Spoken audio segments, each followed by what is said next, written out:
சாயுது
திரேதாயும் தோபருக்கும் கலியுகம் என்று சொல்லக்கூடிய இந்த 4 யுகத்திலே தசம் என்று சொல்லக்கூடிய 10 அவதாரம் எடுத்தவன் தான் சீதனன், தாமோதரன், முகுந்தன், வைகுந்தன், நந்தன், திருநந்தன் என்று சொல்லக்கூடிய பல நாமதேயங்களை பூண்டவன்.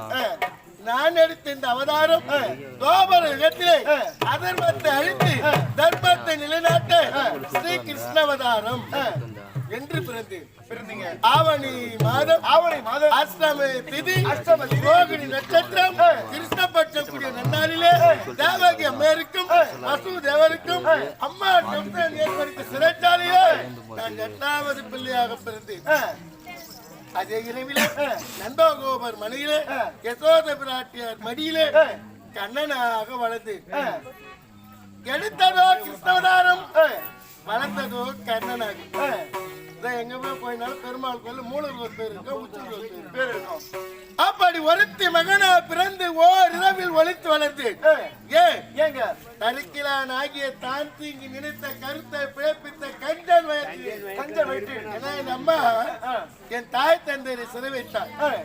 அண்ணவனை வதைத்து என் தாய் தந்தையை சிரமிக்க வேண்டும் என்பதற்காக ஒருத்தி மகனாய் பிறந்து இரவில் ஒளித்து வளர்ந்து தரிக்கிலானாகிய தாட்டீங்கி நினைத்த கருத்தை பிழைப்பித்த கஞ்சன் வயிற்றில் நெருப்பண்ண நின்ற நடுமாலே என்று ஆண்டாள் பாடியது போல் என் அம்மா கப்தனை வதைக்கவே ஆயர் பாடி எல்லையிலே வளர்ந்து இதை அறிந்தான் என் அம்மா கப்சன் பூஜை அனுப்பினார்.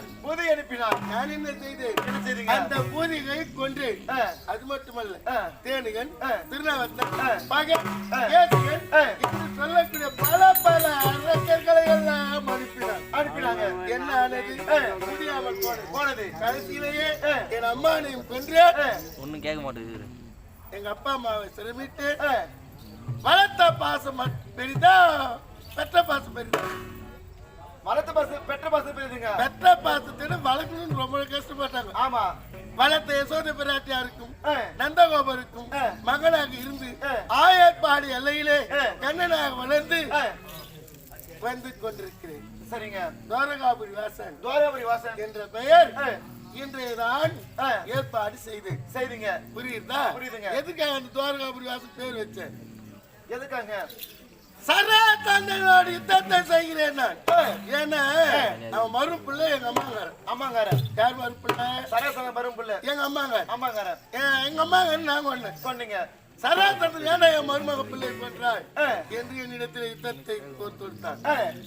எத்தனையோ முறை யுத்தம் செய்கிறேன், அவனை வெற்றி பெற முடியவில்லை. அது காரணம் இன்னாரால் இன்னார் மதிய வேண்டும் என்ற விதி இருக்கிறது. அந்த விதியின் போய் பார்த்து எங்க அத்தை பிள்ளையாக விளையக்கூடிய பீமனை அழைத்து வைத்து சராசந்திரனை நார் மாட்டு கீச்சு போற மாதிரி கிழித்து போட்டு அண்ணவனை கொன்றோம். இன்றைய தினத்திலே கண்ணா முகுந்தா வைகுந்தா என்று அழைத்திருக்கிறார்கள் அத்தை பிள்ளைகள். அந்த அத்தை பிள்ளைகள் பேரை தீர்க்க இந்த அம்மான் மகன் வந்து கொண்டிருக்கிறேன். தர்மராஜாயத்திலே சென்று மன்னன் அந்த கண்ணன் வந்திருக்கிறேன் என்று அறிக்கை செய்கிறாயா? சென்று